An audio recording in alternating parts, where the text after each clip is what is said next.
سامنے سے نامحرم عورت آئی، آپ کی اس پر پہلی نظر پڑی اور آپ نے اپنی نظر جھکا لی، اسی لمحے اللہ پچھلے سارے گناہ معاف کر دیتے ہیں اور ایمان کی وہ حلاوت عطا فرماتے ہیں جس کو آپ اپنے سینے میں محسوس کریں گے۔ اسی لیے اللہ رب العزت نے اپنے بندے کے اپنے طرف آنے کو جہد سے تشبیہ دی۔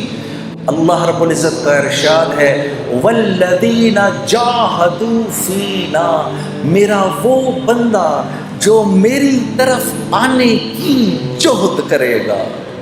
آرام سے نہیں آ سکتا، آرام سے نہیں آئے گا، نفس پر بوجھ ضرور پڑے گا۔ جو جہد کرے گا، جب بیٹا کسی غلط بات کا مطالبہ کرے تو بیٹے سے کہے گا بیٹا باوجود اس کے کہ تو میری اکیلی اولاد ہے لیکن میں کیا کروں، یہ گناہ میں نہیں کر سکتا کیونکہ اللہ اور اس کے رسول کا حکم نہیں ہے، یہ میں نہیں کروں گا بیٹا، یہ میں نہیں کر سکتا۔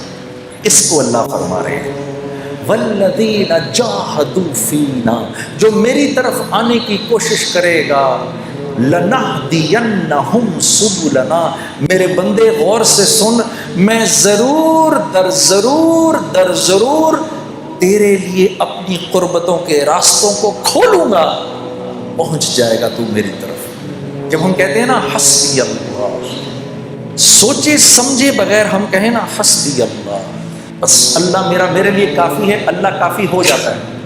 حسبی اللہ لا الہ الا هو علیہ توکلت وہو رب العرش العظیم۔ میرے دوستو، یہ وہ دعا ہے جو دن میں اگر کوئی 7 مرتبہ شروع میں اور 7 مرتبہ شام میں اس دعا کو پڑھ لے پورے دن کے لیے، اور یہ وہ واحد دعا ہے جس کے بارے میں اللہ کے نبی نے فرمایا یہ میرا کوئی امتی اگر دھیان کے بغیر بھی پڑھے گا اللہ سارا دن اس کے ساتھ ہو جائیں گے۔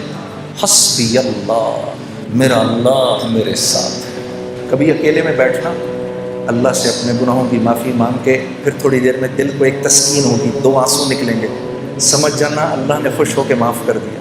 پھر کہنا آنکھیں بند کر کے حسبی اللہ، پھر یاد کرنا کہ بھائی نے کہا تھا یہ بات، ساری دنیا کا مزہ ایک طرف، یہ جو 2 بول تم بولو گے حسبی اللہ، اللہ ایسا سکون دل میں دیں گے کہ تم کہو گے دنیا کی دولت بھی اس کے آگے ہی چلے۔ حسبی اللہ۔ تو ہمارا مسئلہ نیکیاں کرنا نہیں ہے، نیکیاں تو ہیں، دیکھو کتنا بڑا مجمع آ گیا جمعہ پڑھنے کے لیے، باہر بھی کتنے بیٹھے ہیں۔ ہمارا مسئلہ نیکیاں کرنا نہیں ہے، ہمارا مسئلہ برائی سے بچنا ہے۔ برائی سے نہیں بچا جاتا۔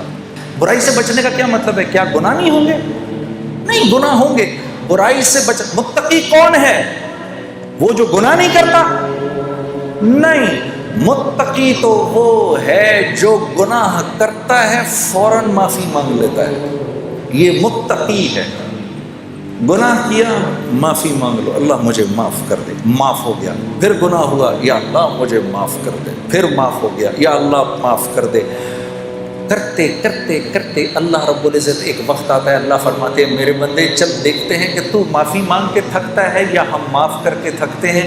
تو معافی مانگ کے تھک جائے گا، ہم معاف کر کے نہیں تھکیں گے۔ یہ تو ہم اللہ کو پہچانتے نہیں۔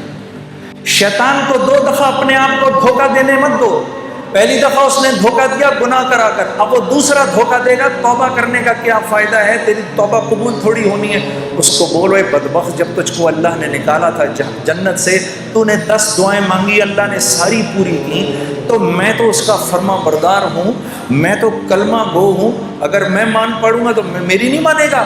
تو میں نے جب یہ بات سنی تو میں مفتی صاحب کا چہرہ دیکھنے لگا، میں نے کہا حضرت مجھے بات سمجھ نہیں آئی، مجھے سمجھائیں ذرا، مجھے نہیں بات سمجھ میں آئی۔ اللہ کی قربت کے راستے کیا ہیں؟ تو فرمانے لگے کبھی اس ماں کو دیکھا ہے جو پہلی مرتبہ اپنے بچے کو زمین پر کھڑا کرنے کی کوشش کرتی ہے، 8، 9 یا 10 ماہ کا بچہ ہوتا ہے یا 1 سال کا، جب اس کو پہلی دفعہ کھڑا کرتی ہے تو اپنی دونوں انگلیاں اس کے ہاتھ میں دیتی ہیں، پھر اپنے ہاتھ چھڑوا کے پیچھے ہو جاتی ہے۔ اب بچہ ماں کی طرف بڑھنے کے لیے پہلا قدم اٹھانے لگتا ہے، ابھی پہلا قدم اٹھا نہیں سکتا، ماں فرتے جذبات میں دوڑ کر اس کو پھر گلے لگا لیتی ہے۔ جب بندہ اس بات کا عزم کرتا ہے میرے رب تو کتنا میرا کریم رب ہے، اب تک میں نے کتنا اتنا تجھ کو ناراض کیا، آج کے بعد یا اللہ میں تیرے حکموں کو نہیں توڑوں گا، میں پوری کوشش کروں گا کہ یا اللہ میں تیرے حکموں کو پورا کروں، کمی بیشی رہ جائے تو معاف کر دینا۔ جب وہ یہ ارادہ کرتا ہے تو اللہ رب العزت دوڑ کے آ کے اپنے اس بندے کو سینے سے لگا لیتے ہیں۔ ارادہ ملک کا بادشاہ، ملک کا حکمران ابھی اس بات کا ارادہ کرتا ہے، وہ جھوٹے منہ کہتا ہے، جھوٹے منہ میں اس ملک میں اللہ کے حکموں کو پورا کروں گا، اللہ کی مدد براہ راست اس کے ساتھ ہو جاتی ہے۔ جھوٹا ارادہ، اس کا کوئی ارادہ نہیں ہے۔ جب ہم، آپ دیکھو یہ اسکول میں تو سبھی گئے ہیں، 8 بجے کا ٹائم، بھائی 8 بجے اسکول میں جانا ہے، 8 بجے نہیں پہنچو گے تو کیا ہو جائے گا؟ گیٹ بند ہو جائے گے۔ اس کے بعد گھسنے دیں گے اندر؟ نہیں گھسنے دیں گے، چلو بھائی باہر نکلو ادھر سے، گھر جاؤ۔ اب ادھر مؤذن اذان دیتا ہے، اللہ اکبر اللہ اکبر، اس رب سے بڑا کوئی نہیں ہے، یہی سب سے بڑا ہے۔ اذان ہو گئی، اذان کے بعد اللہ رب العزت کا حکم آنا چاہیے تھا، چلو بھائی بند کرو، مسجد کو بند کرو، اب کوئی مسجد میں نہیں داخل ہوگا۔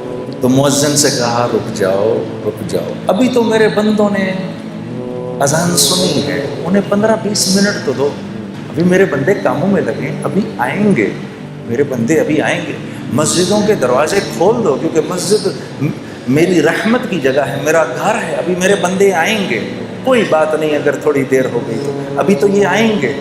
15-20 منٹ کے بعد نماز کھڑی ہوئی، اللہ اکبر اللہ اکبر، قد قامت الصلاۃ قد قامت الصلاۃ، نماز کھڑی ہونے لگی ہے، نماز کھڑی ہونے لگی ہے۔ اب تو کہہ دینا چاہیے تھا اللہ کو، مؤذن کو، چلو جاؤ اب جا کر گیٹ پر تالے لگا دو، ہونا چاہیے تھا۔ بھائی سمجھ میں آنے والی بات ہے نا، 8 بجے اسکول بند ہو گیا، اب نہیں آ سکتا کوئی اندر، تو اللہ کو بھی تو، اللہ تو اسکول سے بڑا ہی ہے، لیکن نہیں، تالے نہیں لگانا، کوئی بات نہیں، تمہاری نماز کھڑی ہو گئی، پیچھے سے میرے بندے آ رہے ہیں، کھول کے رکھو۔ اتنے میں جناب بھائی پہنچے، اللہ اکبر، مولانا نے پڑھنا شروع کیا، الحمدللہ رب العالمین الرحمن الرحیم۔ بھائی پہنچ گئے، یا اللہ میں کیا کروں؟ چپ کر کے کھڑا ہو جائے اس کے پیچھے، یا اللہ میری تکبیر اولا مل جائے گی، مل گئی۔ رکوع کے اندر جانے لگے، رکوع میں چلے گئے، پیچھے سے دوسرے بھائی دوڑے ہوئے آئے، یا اللہ میں کیا کروں؟ چپ کر کے کھڑا ہو جا، یا اللہ میری نماز، چپ کر جا، کھڑا ہو جا، نماز مل گئی۔ 2 رکعت گزری، تیسرے بھائی آئے، یا اللہ کیا کروں؟ چپ کر کے کھڑا ہو، تیری بھی نماز ہو گئی۔ تیسری چوتھی رکعت کے اندر لوگ بیٹھے ہوئے ہیں، میں دوڑا پہنچا، یا اللہ میں کیا کروں؟ چپ کر کے کھڑا ہو جا، بیٹھ جا، اتحیات پڑھ لے، اور سلام پھیرنے کے بعد جتنی تمہاری رکعتیں رہ گئی ہیں کھڑی ہو کے پوری کر لو، میں نماز قبول کر لوں گا۔ اتنے میں یہ ایک بھائی بھاگے ہوئے آئے، جب سلام پھیرا، یا اللہ میری نماز رہ گئی۔ تو میرے نبی کا ارشاد ہے، کوئی نماز کے ارادے سے مسجد آئے اور اس کی جماعت چھٹ جائے، اللہ اس کو پوری جماعت کا اجر دیتا ہے۔ ایسا اللہ ہے میرا اللہ۔